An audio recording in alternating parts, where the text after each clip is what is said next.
of prayer for that power to be activated. That's why I said God is able to do exceeding abundantly above all you can ask or think, according to the power that is at work on your inside. And so when a man begins to build a life of prayer, what happens to him is that he migrates from dunamis into kratos. That man is a man who can generate power and use power any day, anytime. See the way dunamis works. If I'm coming for a meeting, for example, if I pray for 10 hours, I would have prayed through. Because I have prayed through, if I see deafness, I can command it to open. Because I have prayed through, if I'm talking, people will fall down. What have I done? I have engaged dunamis temporarily. And so there is a prevailing prayer where you pray through and mobilize dunamis. But if you want dunamis to become a natural operation in your life, you must pray consistently. Praying consistently is different from praying through. So the kind of prayer we are talking about for the last day is not to pray through. If my son is sick, I can pray through and address that sickness.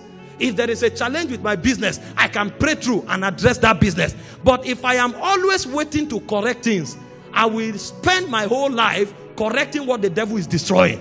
And so the best way to live life, instead of correcting, is to live in a realm where they don't happen. And so a man who prays through corrects the problem. But a man who lives praying stops the problem from happening. So I don't waste my time correcting things. Things don't go wrong around my ecosystem. That's what prayer life does in the last day. And this is why prayer becomes a weapon. There is somebody who is about to be attacked by demons. He prays through and addresses it. There is somebody who is about to be attacked with sickness. He prays through and addresses it. But there is somebody else that demons tell themselves, don't go there. If you go there, you'll be in trouble. Because of what he carries. Even when he's unconscious, power is moving.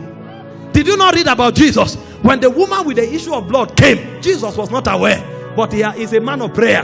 And so when the woman touched him, virtue flowed out of him. That was when Jesus discovered that virtue had left him. And he turned and said, who touched me? Jesus was not aware that the woman was coming. But there was enough. There was enough to flow out. And so every time you can be sleeping, power will be moving. Power don't only move when you say in the name of Jesus.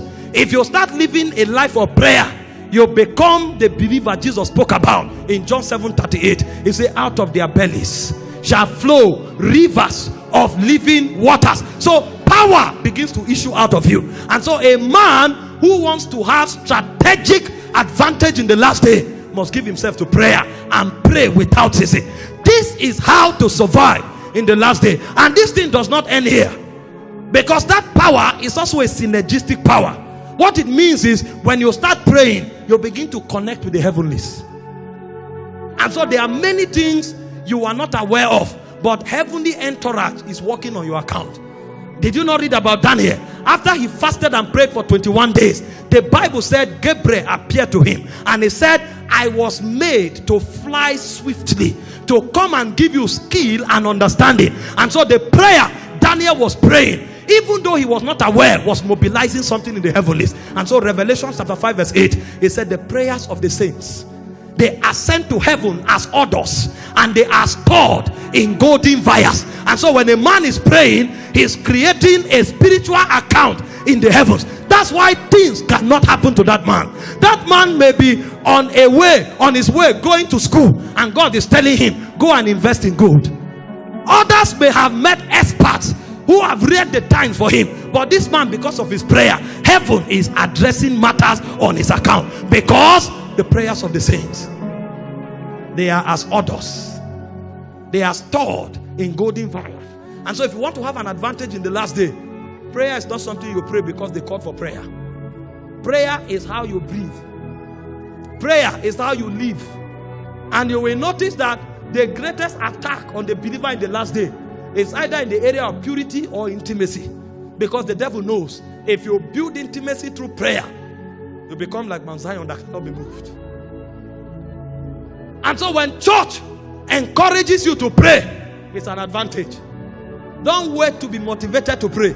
If you have the opportunity to pray, embrace it, catch it, and treasure it. Because there are many battles around your destiny that you are not aware of. Did you not read in Psalm 91 from verse 1? It says, him that dwelleth in the secret place of the Most High